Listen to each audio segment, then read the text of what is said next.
సహోదరులందరికీ కూడా ప్రభు అయిన యేసుక్రీస్తు నామమున నా హృదయపూర్వక వందనాలు. ఇంత ప్రకటన చేసి నేను ఇక్కడ నిలబడి చూస్తూ ఉన్నప్పటికి కూడా దాదాపు 10 మంది పైన వెళ్ళిపోయారు. ప్రార్థన చేసేటప్పుడు అందరికీ ఆరోగ్యం బాగలేదా? అలవాటైపోయింది. సహోదరులు చెప్తూ ఉన్నారు, ఆరాధన అయిపోయిన తర్వాత చాలామంది లేచి వెళ్ళిపోతున్నారు, ఒకసారి ప్రకటన చేయండి అని సహోదరులు చెప్తూ ఉన్నారు. అందువలన ఈరోజు చెప్పడం జరుగుతుంది. చెప్పినా కూడా వెళ్ళిపోయారు. ఇంకంతే, మనమేం మార్చలేము. దేవుని వాక్యాన్ని చదువుకుందాం. దైవ గ్రంథంలో నుండి లూకా రాసిన సువార్త 12వ అధ్యాయం. లూకా రాసిన సువార్త 12వ అధ్యాయం.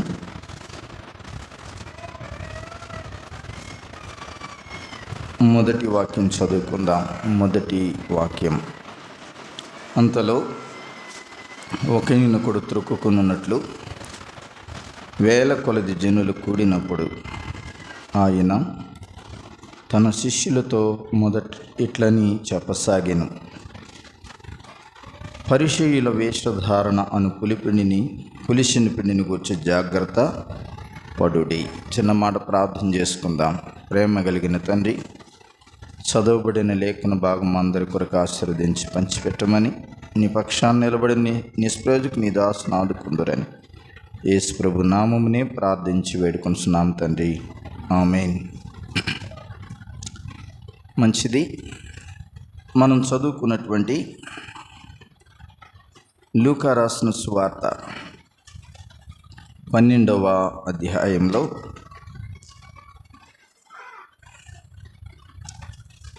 పరిసయ్యుల వేషధారణ అను పులిసిన పిండిని గురించి జాగ్రత్త పడుడి అనే మాట చూస్తూ ఉన్నాం. వేషధారణ అనే మాట, వేషధారణ అనే మాటను గురించి మనం ఈ సందర్భంగా జ్ఞాపకం చేసుకుందాం. యేసుక్రీస్తు ప్రభువారు శరీరధారిగా ఆయన ఈ లోకంలో ఉన్నప్పుడు ఎక్కువ పర్యాయాలు ప్రభు చెప్పిన సందర్భం ఎవరిని గురించి చెప్పాడు అంటే ఇక్కడే స్పష్టంగా కనబడుతుంది. పరిసయ్యుల వేషధారణ అనే మాట. మత్తయి రాసిన సువార్త 23వ అధ్యాయంలో, మత్తయి రాసిన సువార్త 23వ అధ్యాయం 23వ అధ్యాయంలో మరొక భాగంలో మనం జ్ఞాపకం చేసుకుందాం. 13. అయ్యో వేషధారులైన శాస్త్రులారా, పరిసయ్యులారా అన్నాడు ఇక్కడ. లూకా సువార్త 12వ అధ్యాయంలో పరిసయ్యుల వేషధారణ అను పులిసిన పిండిని గురించి జాగ్రత్త పడుడి అన్నాడు. మత్తయి రాసిన సువార్త 23వ అధ్యాయంలో ఈ మొదటి వచనం నుండి దాదాపు 36వ వచనం వరకు యేసు ప్రభువారు శాస్త్రులు అలాగే పరిసయ్యులను గూర్చిన సంగతులు చెప్పాడు. 13వ వచనంలో అయ్యో వేషధారులైన శాస్త్రులారా, పరిసయ్యులారా అన్నాడు. 15వ వాక్యం అయ్యో వేషధారులైన శాస్త్రులారా, పరిసయ్యులారా. 23వ వాక్యం అయ్యో వేషధారులైన శాస్త్రులారా, పరిసయ్యులారా. 25 అయ్యో వేషధారులైన శాస్త్రులారా, పరిసయ్యులారా. 27వ వాక్యం అయ్యో వేషధారులైన శాస్త్రులారా, పరిసయ్యులారా. 29 అయ్యో వేషధారులైన శాస్త్రులారా, పరిసయ్యులారా అనే మాట. 23వ అధ్యాయం మత్తయి రాసిన సువార్తలో శాస్త్రులను గూర్చి పరిచయులను గూర్చి యేసు ప్రభు చెప్పిన ఈ సందర్భంలో 6 పర్యాయములు వేషధారులైన శాస్త్రులారా పరిచయులారా అనే మాట ఉంది. 13లో 1, 15లో 2, 23లో 3, 5, 25లో 4వది, 27లో 5వది, 29లో 6వది. 6 పర్యాయాలు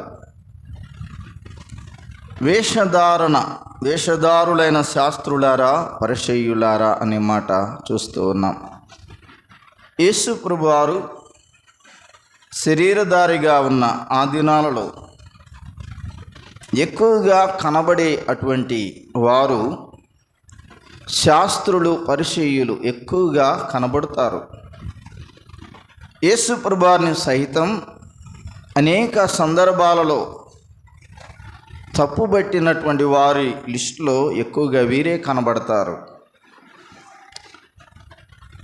శాస్త్రులు పరిచయులు అనేవారు. అందువలన యేసు ప్రభువారు 12వ అధ్యాయం లూకాసు వార్త 1లో ప్రభు చెప్పిన మాట ఏంటంటే, పరిచయుల వేషధారణ అనే పులిసిన పిండిని గూర్చి జాగ్రత్త పడుడి అన్నాడు. తన శిష్యులతో చెప్పాడు, తనను వెంబడించే వారితో చెప్పాడు, పరిచయుల వేషధారణ అనే పులిసిన పిండిని గూర్చి జాగ్రత్త పడండి అన్నాడు. ఈనాడు ఈ శాస్త్రులు పరిచయులు అనే అటువంటి వారు ఎవరికి పోలికగా కనబడుతున్నారు అనేది మనం చూసినప్పుడు, సంఘములో ఉన్నటువంటి విశ్వాసులు వేషధారణ జీవితం కలిగి ఎవరైతే ఉన్నారో వారిని చూపించేవారుగా కనబడుతున్నారు ఈ శాస్త్రులు పరిచయులు అనేవారు. కాబట్టి 23వ అధ్యాయం మత్తయి రాసిన సువార్తలో 25వ వచనం గమనించినప్పుడు 25వ వచనం, అయ్యో వేషధారులైన శాస్త్రులారా పరిచయులారా, మీరు గిన్నెయు పళ్ళెమును వెలుపట శుద్ధి చేయుదురు గాని అవి లోపల దోపుతోనూ అజితేంద్రిత్యంతోనూ నిండి ఉన్నవి. పరిచయుడా, గిన్నెయు పళ్ళెమును వెలుపల శుద్ధిగునట్టుగా ముందు వాటి లోపల శుద్ధి చేయము అన్నాడు. యేసు ప్రభువారు 25వ వచనంలో వేషధారులైన శాస్త్రులారా పరిచయులారా అంటూ, మీరు గిన్నెను అలాగే పళ్ళెమును వెలుపట శుద్ధి చేస్తారు. వెలుపల దగదగా మెరిసిపోతూ కనబడుతూ ఉంటుంది, లోపలేముంది? లోపల దోపుతోనూ అజితేంద్రిత్వముతోనూ ఉన్నది అన్నాడు. దోపు అంటే జిడ్డు. ఆ లోపల ఆ గిన్నె జిడ్డుతో ఉంది, మలినముతో ఉంది, భయంకరంగా కుళ్ళిన ఆ యొక్క స్మెల్తో ఉంది. కాబట్టి శాస్త్రులు పరిచయులు అనబడినటువంటి వారు వేషధారణ కలిగినటువంటి జీవితం ఉన్నటువంటి వారుగా ఉన్నాడు. పైకి వారు ఎలాగుంటారు అంటే,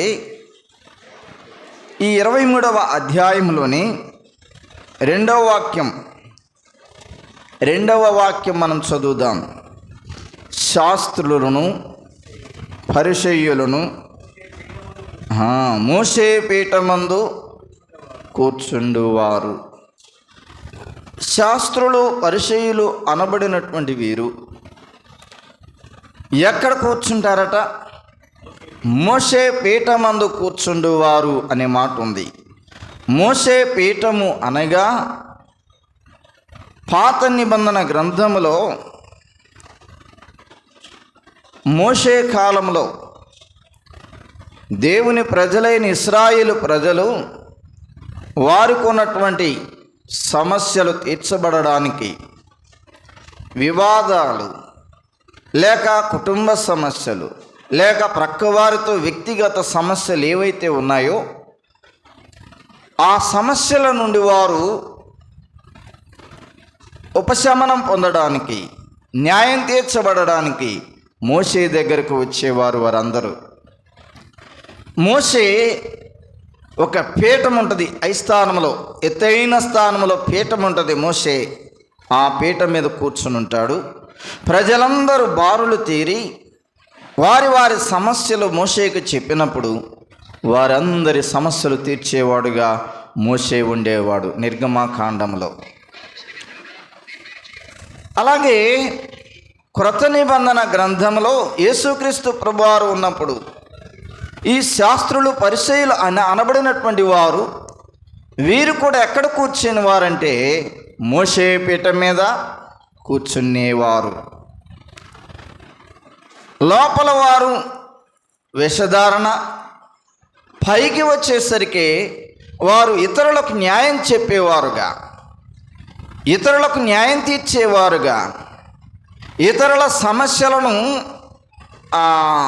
వారి సమస్యల నుండి విడిపించేవారుగా వారు కనబడతారు.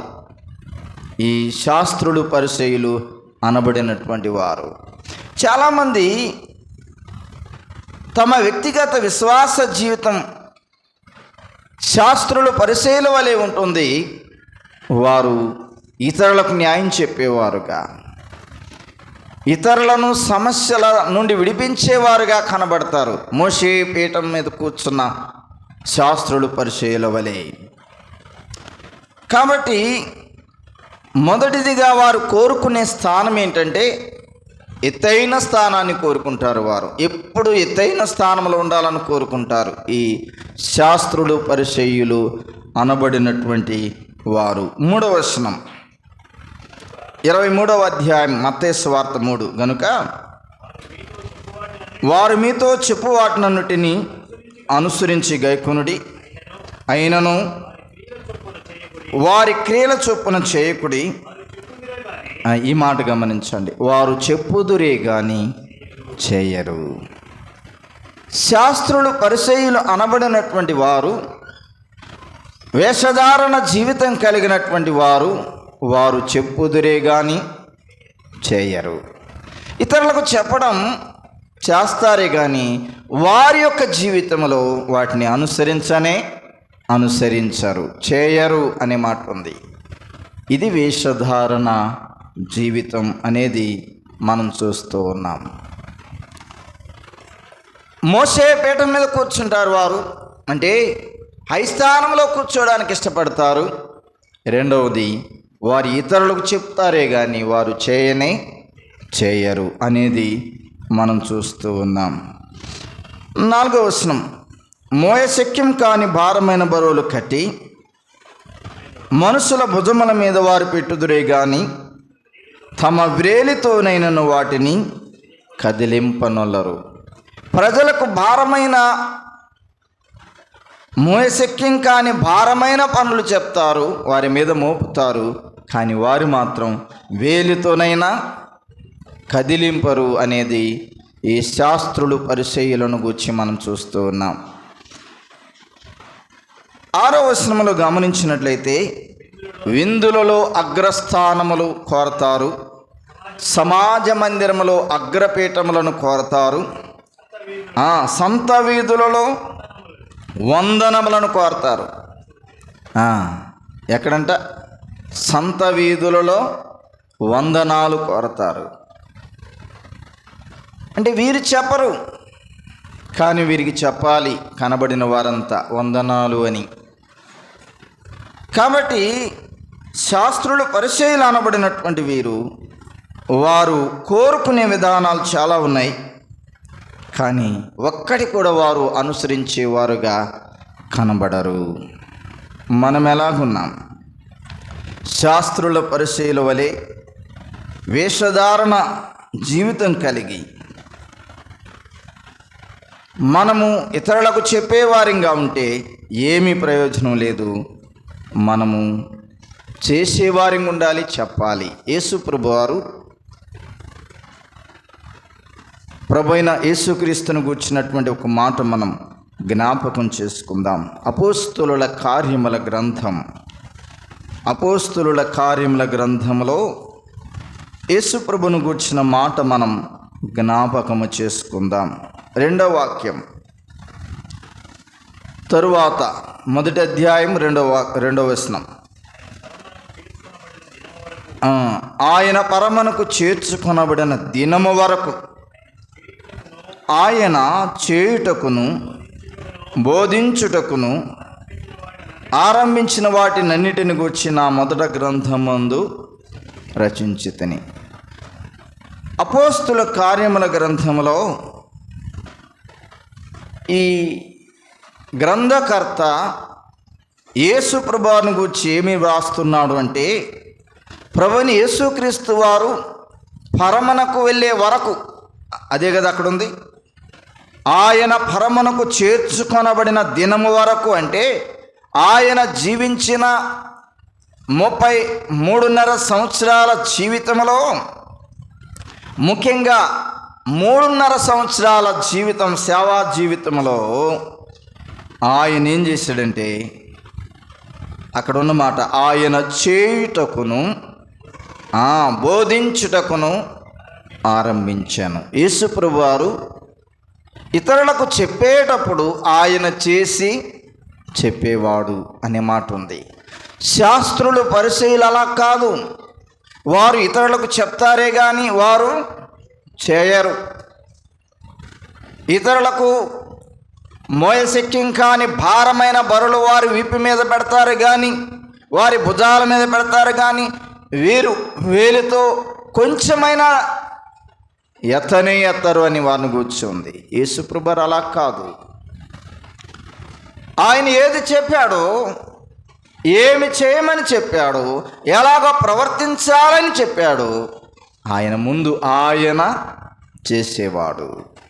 ఇది యేసు ప్రభువారిలో ఉన్నటువంటి గొప్ప మాదిరికరమైనటువంటి, మనము నేర్చుకోదగినటువంటి ఆ ప్రభు యొక్క జీవితం. ఆయన చేయుటకును, మొదట చేయాలి, రెండవది బోధించాలి. ఆయన చేయుటకును బోధించుటకును ఆరంభించాడు అనే మాట మనం చూస్తున్నాం. ఎలాగూ అనగా, యేసుక్రీస్తు ప్రభువారు యోహాను సువార్త 1వ అధ్యాయం, యోహాను రాసిన సువార్త 1వ అధ్యాయంలో 1వ అధ్యాయంలో 29 నుంచి చదివినట్లయితే, మరునాడు యోహాను యేసు తన యొద్దకు రాగా చూసి, ఇదిగో లోక పాపమును మోసుకుని పోవు దేవుని గొర్రెపిల్ల అంటూ 32లో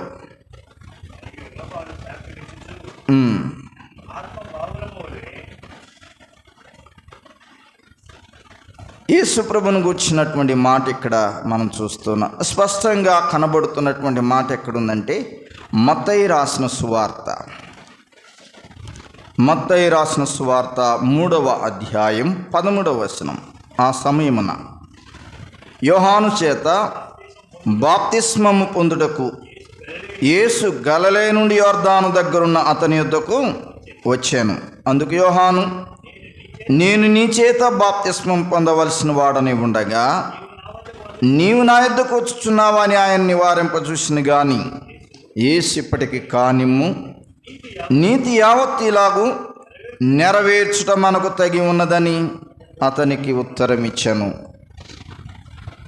గనుక అతడు అలాగూ కానిచ్చాను. యేసు ప్రభువారికి, వినండి, యేసు ప్రభువారికి బాప్తిస్మము అవసరమా? ఆయనకు అవసరం లేదు వాస్తవంగా. కానీ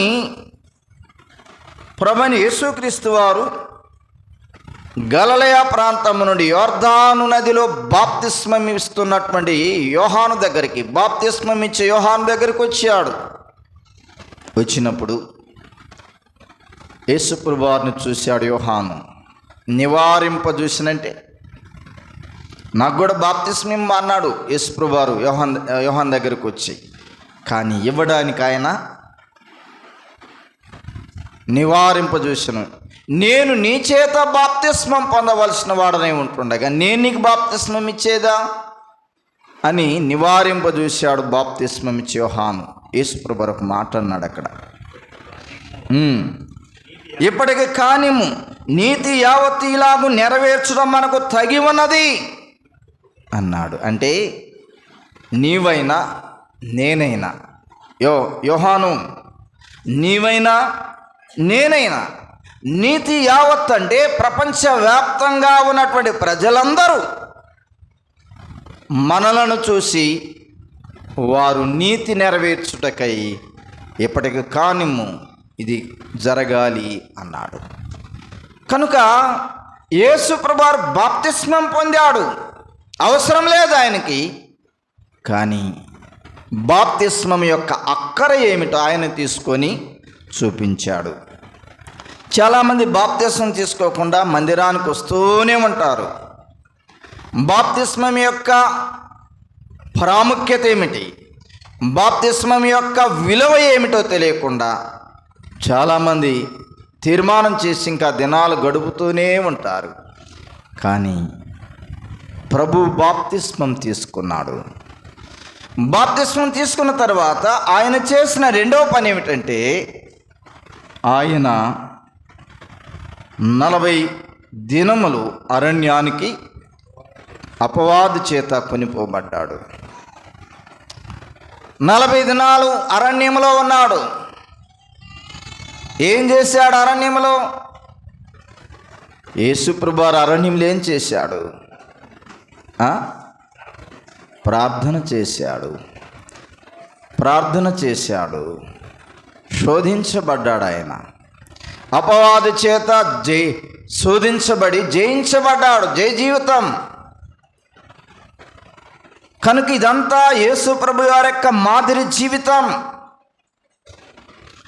40 దినాల తర్వాత యేసు ప్రభు వారు సాతాను చేత శోధించబడి 3 విధములుగా శోధన జయించి ఆయన విజయవీరుడై తిరిగి తన పరిచర్య ప్రారంభించాడు.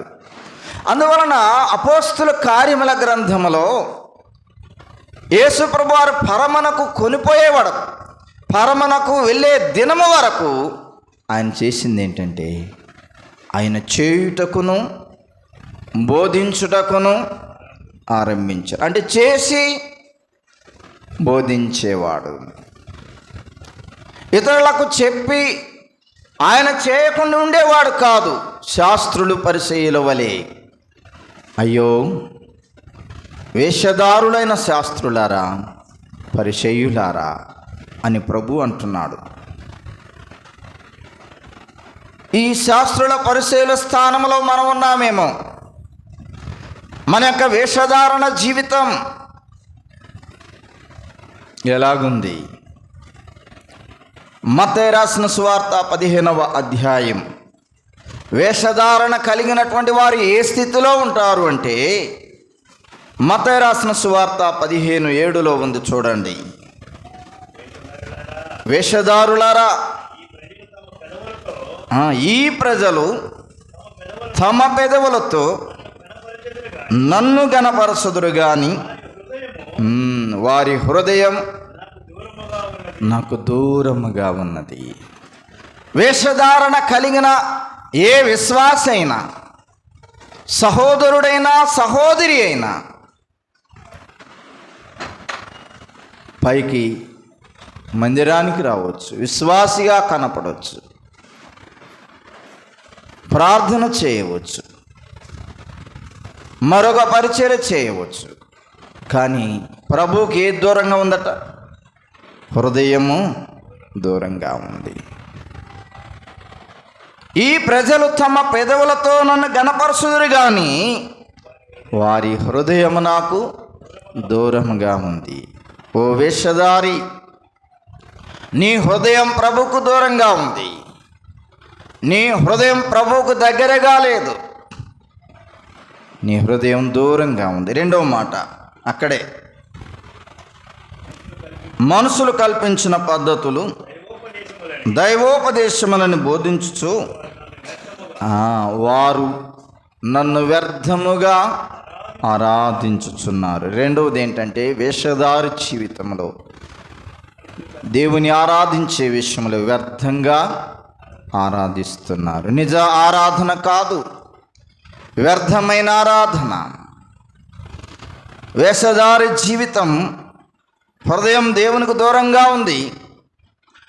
వేషధారి జీవితంలో చేసే ఆరాధన వ్యర్థమైన ఆరాధన, ప్రభువుకి చెందే ఆరాధన కాదు అది అని దేవుని వాక్యం ద్వారా మనం వింటూ ఉన్నాం. కాబట్టి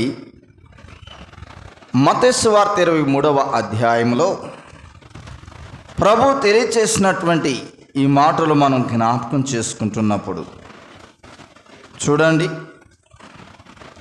మత్తయి రాసిన సువార్త 23:15లో, అయ్యో వేషధారులైన శాస్త్రులారా, పరిసయ్యులారా, ఒకని మీ మతంలో కలుపుకున్నటకు మీరు సముద్రమును భూమిని చుట్టి వచ్చేదారు. అతడు కలిసినప్పుడు అతని మీకంటే రెండంతలుగా నరకపాత్రునిగా చేయుదురు అన్నాడు. ఈ వేషధారులైనటువంటి శాస్త్రులు, పరిసయ్యులకు ఒక మతం ఉందట. ఏ మతం ఇది? ఇది యూదా మతమా లేక ఏ మతం? వేషధారుల మతం. వేషధారుల మతం ఇది. కనుక వేషధారణ జీవితం కలిగినటువంటి ఈ యొక్క సంఘం, వారికి ఒక మతం ఉంది అనే మాట చూస్తున్నాం. 26వ కీర్తన, కీర్తనల గ్రంథం 26వ కీర్తన, 26వ కీర్తన 4వ వాక్యం. పనికి మాలిన వారితో నేను సాంగత్యము చేయను, వేషధారులతో పొందు చేయను. నా దుష్టుల సంఘం నాకు అసహ్యం, భక్తిహీనుల సాంగత్యము చేయను అన్నాడు. ఇక్కడ వేషధారులతో పొందు చేయను. వేషధారుల యొక్క మతం, వారు భూమిని చుట్టి వస్తారట వారి మతంలో చేర్చుకోవడానికి. వారు ఎవరినైతే వారి మతంలో చేర్చుకుంటారో వారిని రెండంతల నరకపాత్రునిగా చేస్తారట. వేషధారుల సంఘం. ఓ విశ్వాసి, ఓ సహోదరుడా, సహోదరి, నీ విశ్వాస జీవితం ఎలాగుంది? అంతరంగం ఎలాగుంది? నీ హృదయం ఎలాగుంది? ప్రభుకు దగ్గరగా ఉందా? ఈ ప్రజలు తమ పెదవులతో నన్ను ఘనపరచుదురు గాని వారి హృదయం నాకు దూరంగా ఉంది. నీ ఆరాధన వ్యర్థం, నీ ప్రార్థన ప్రభు వినడు. కనుక నీవు దూరంగా ఉన్నావు. మందిరంలో రావచ్చు, సమాజంలో ఉండవచ్చు, విశ్వాసుల గుంపులో ఉండవచ్చు, కానీ ప్రభువుకి నీ హృదయం దూరం. ప్రభువుకి నీ హృదయం దూరంగా ఉంది.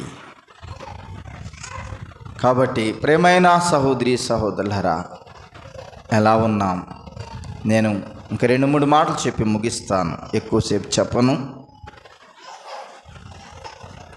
గలతీలకు రాసినటువంటి పత్రిక, లేక ముందుగా 12వ అధ్యాయం మార్కు సువార్త 15వ వచనం చదవండి.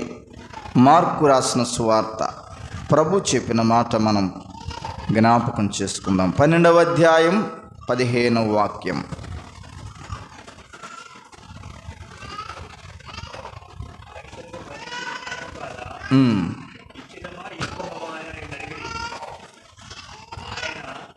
15వ వచనం చూడండి. ఇచ్చేదమా ఇయ్యకుందుమా అంటే కైసరుకు పన్నిచ్చుట న్యాయమా కాదా, ఇచ్చేదమా ఇయ్యకుందుమా అని ఆయన అడిగిరి. ఈ మాట గమనించండి. ఆయన అంటే యేసుప్రభు వారు, ఆయన వారి వేషధారణను ఎరిగి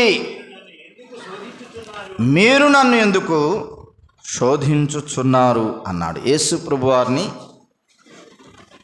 శోధిస్తున్నారు. ఎవరు వారు చెప్పండి? ఎవరు వారు? ప్రభువుని శోధించేవారు అనగా శాస్త్రులు, పరిసయ్యులు, లేక ఆ వేషధారణ మతానికి సంబంధించినటువంటి వారందరూ ప్రభువుని శోధించడానికి వచ్చారు. అప్పుడు ప్రభు అంటున్నాడు, ఏమంటున్నాడంటే ఆయన వారి వేషధారణను ఎరిగినవాడు. యేసుప్రభు వేరట. అమ్మా, ఎవరు యేసుప్రభు? మన వేషధారణను ఎరిగేవాడాయన. ఎవరైతే వేషధారణ జీవితం కలిగి ఉన్నారో ప్రభువుకు తెలిసిపోతుంది.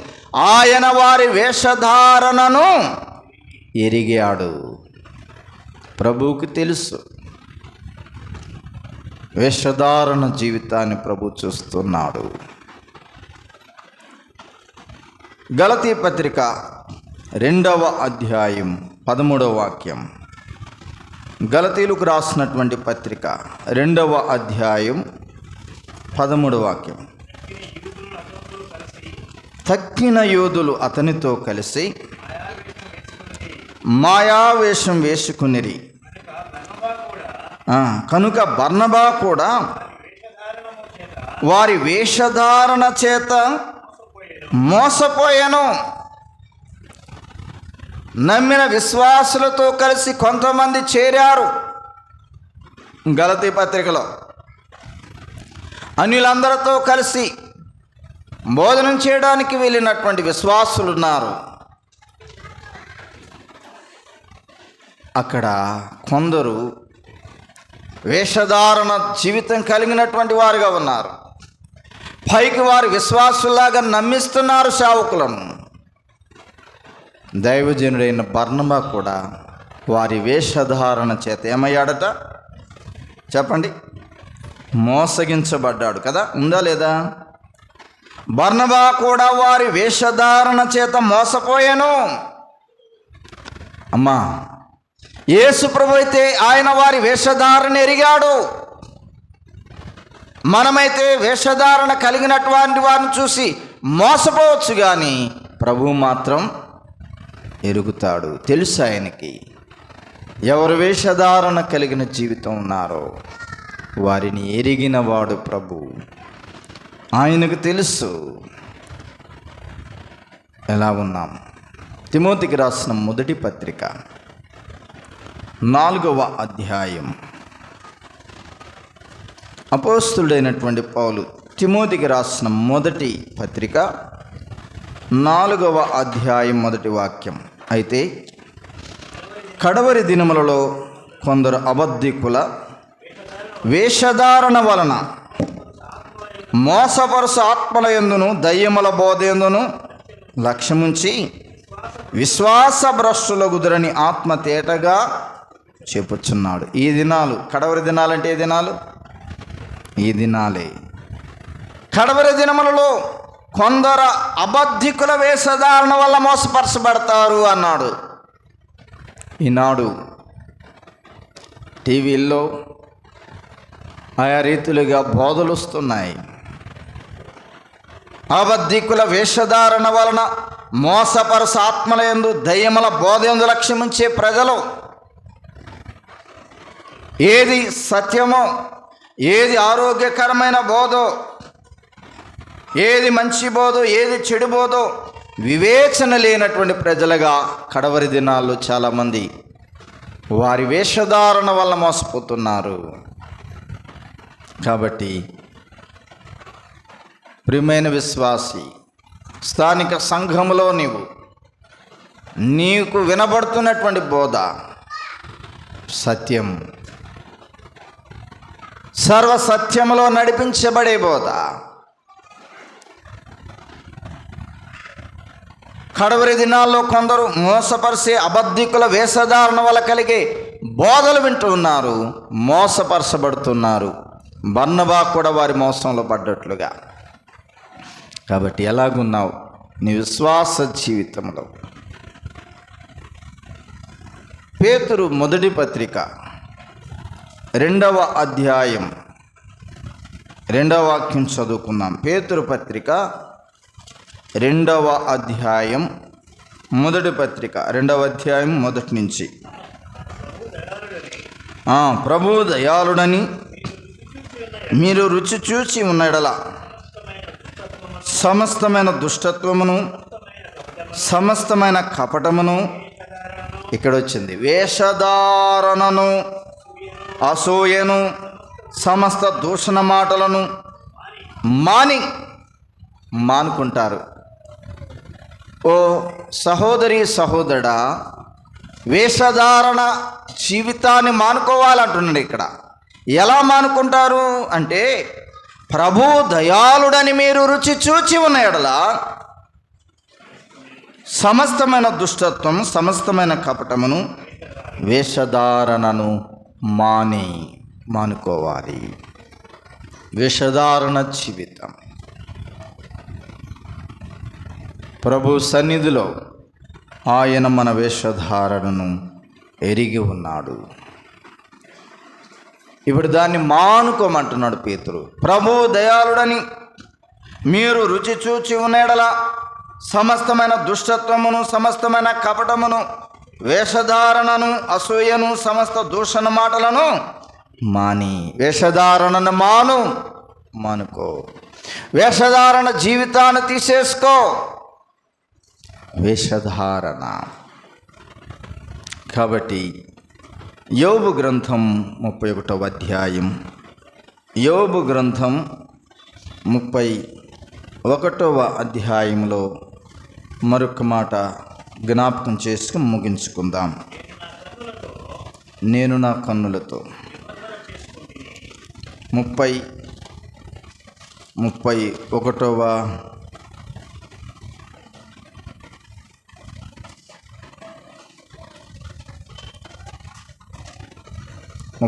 అధ్యాయం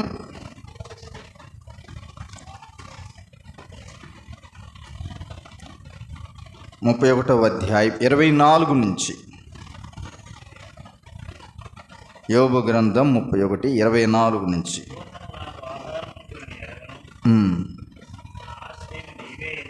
నా ఆశ్రయం నీవే అని మేలిమి బంగారముతో నేను చెప్పిన ఎడల, నా ఆస్తి గొప్పదని కానీ, నా చేతికి విస్తారము సొత్తు దొరికినని కానీ నేను సంతోషించినడలా, సూర్యుడు ప్రకాశించినప్పుడు నేను అతన్ని కానీ, చంద్రుడి మిక్కిలి కాంతి కలిగి నడుచుండగా అతన్ని కానీ, నా హృదయ రహస్యంగా ప్రేరేపింపబడి వారు తట్టు చూసి నా నోరు ముద్దు పెట్టిన ఎడల, పరమనున్న దేవుని దృష్టికి నేను వేషధారినవుదును అన్నాడు. ఇక్కడ వేషధారినవుదును అంటే దీని అర్థం ఏంటి? లోకములో సొత్తులను, అది బంగారం కానీ, ఆస్తి కానీ, అలాగే సూర్యుడు, చంద్రుడు, ఏదైనా వారిని ముద్దు పెట్టుకునే ఎడలంటే వారి వైపు చూసి. చాలామంది విశ్వాసులు ఇంకా లోక సంబంధమైన మూఢాచారాల వైపు ఉంటారు, లోకాచారాల వైపు ఉంటారు. యోబు అంటున్నాడు, నేను నా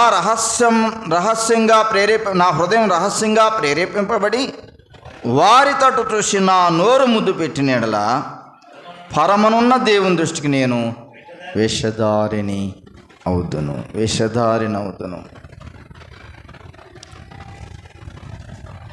ఒక సహోదరి నా షాప్ దగ్గరకు వచ్చి వందనాలు చెప్పింది. పక్క షాప్ కాడ కూర్చొని, వేరే ఊరామె, వాళ్ళ ఊర్లో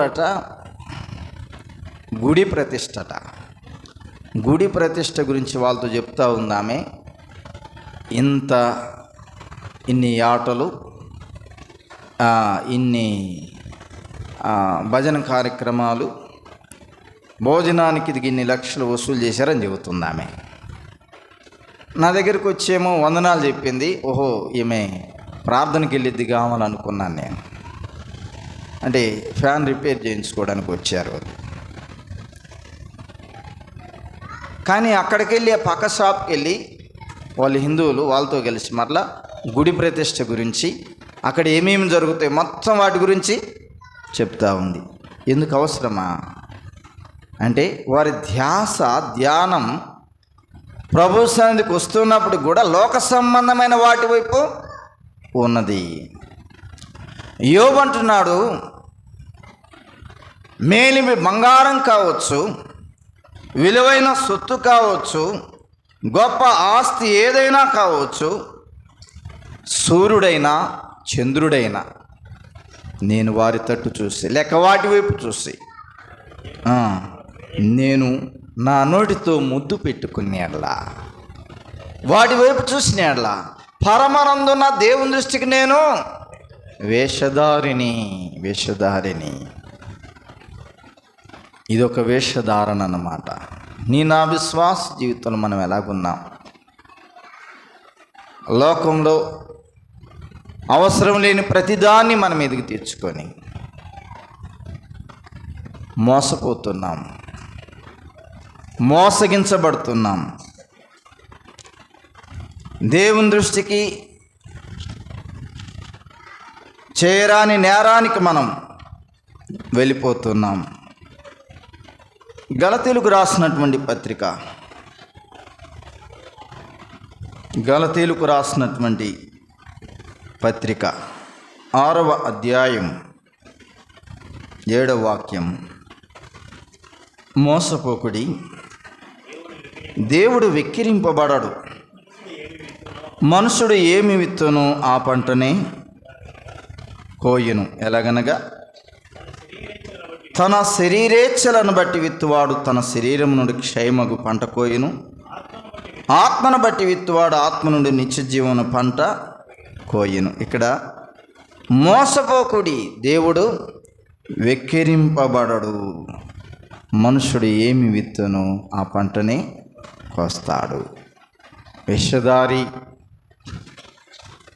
ఏ పంట కోస్తావో, విత్తబడిన ఏ పంట అయితే ఉందో ఆ పంటనే కోస్తావు, వేరేది కోయ. గోధుమలు విత్తితే గోధుమల్ని కోస్తాం, వరి విత్తితే వరిని కోస్తాం.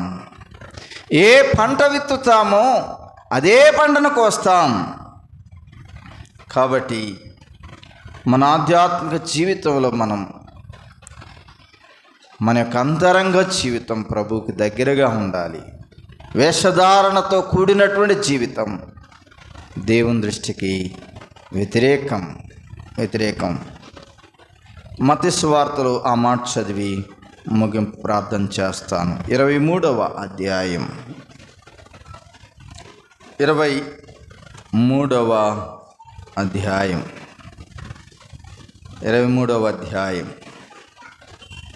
15వ వాక్యం. అయ్యో వేషధారులైన శాస్త్రులారా, పరిసయ్యులారా, ఒకని మీ మతంలో కలుపుకున్నట్టుకు మీరు సముద్రమును భూమిని చుట్టి వచ్చేదరు. ఇక్కడి నుంచి అవసరం అన్నమాట. అతడు కలిసినప్పుడు అతని మీకంటే 2 అంతలు నరకపాత్రునిగా చేయుదురు. అది వేషధారణ మతములో కలిసినప్పుడు అతన్ని 2 అంతల నరకపాత్రునిగా చేస్తారు అనే మాట ఉంది. అక్కడ 1 అంకేసి మూల భాషలో ఏముందంటే నరక కుమారునిగా, అంటే నరకానికి పాత్రులుగా అని దాని అర్థం. కనుక వేషధారణ జీవితం మానుకోవాలి. పేతురు పత్రికలో మనం 2వ అధ్యాయం 2వ వచనంలో చదివినట్లుగా వేషధారణ జీవితం మాని, తర్వాత మాట చదువన్న 1 పేతురు పత్రిక 2వ అధ్యాయం 2వ వచనంలో, ప్రభు దయాళుడని మీరు రుచి చూచి ఉన్న ఎడల సమస్తమైన దుష్టత్వమును, సమస్తమైన కపటమును, వేషధారణను, అసూయను, సమస్త దూషణ మాటలను మాని క్రొత్తగా జన్మించిన శిశువులను పోలిన వారై నిర్మలమైన వాక్యమును పాల వలన రక్షణ విషయంలో ఎదుగు నిమిత్తం ఆ పాలను అపేక్షించుడు. ఏ పాలు? దేవుని వాక్యమనే పాలు. దేవుని వాక్యం అనగా క్రీస్తు వైపు చూస్తూ మన విశ్వాస జీవితంలో ఆయన కొరకు జీవిద్దాం. వేషధారణ జీవితం హృదయం దూరం, నీ ఆరాధన దూరం దేవునికి, నీ ప్రార్థన దూరం, నీవు చేసేది ఏదైనా దేవునికి వ్యతిరేకం. ప్రార్థన చేసుకుందాం. తలలు వంచండి. ప్రార్థన. పరిశుద్ధుడా, ప్రేమ నమ్మకం కలిగిన మా యేసు ప్రభువా, మీ అపారమైన, అత్యున్నతమైన, అతి శ్రేష్టమైన నామం మేమందరం చేరి ఉండగా వేషధారణ జీవితం ప్రమాదం, నరకపాత్రం, హృదయం దూరం, ఆరాధన వ్యర్థం. వేషధారణను మాని క్రొత్తగా జన్మించిన శిశువులను పోలిన వారై రక్షణ విషయంలో ఎదిగే నిమిత్తం వాక్యమనే పాలను అపేక్షించమని చెప్పావు. అలాగా మా విశ్వాస జీవితంలో మేము వేషధారణ తీసివేసుకొని మీకు నిజమైన విశ్వాసులంగా మీలో కొనసాగుట కృప చూపించమని, చేరి వచ్చిన ప్రతి సహోదరి సహోదరులను దీవించమని మీ దయగల స్థానికి అప్పగించుకుంటూ క్రీస్తు యేసు అమూల్యమైన అతి శ్రేష్టమైన నామముని ప్రార్థించి వేడుకొనుచున్నాము తండ్రి. ఆమేన్. అందరూ లేచి నిలబడినట్లయితే పాట పాడుకుందాం.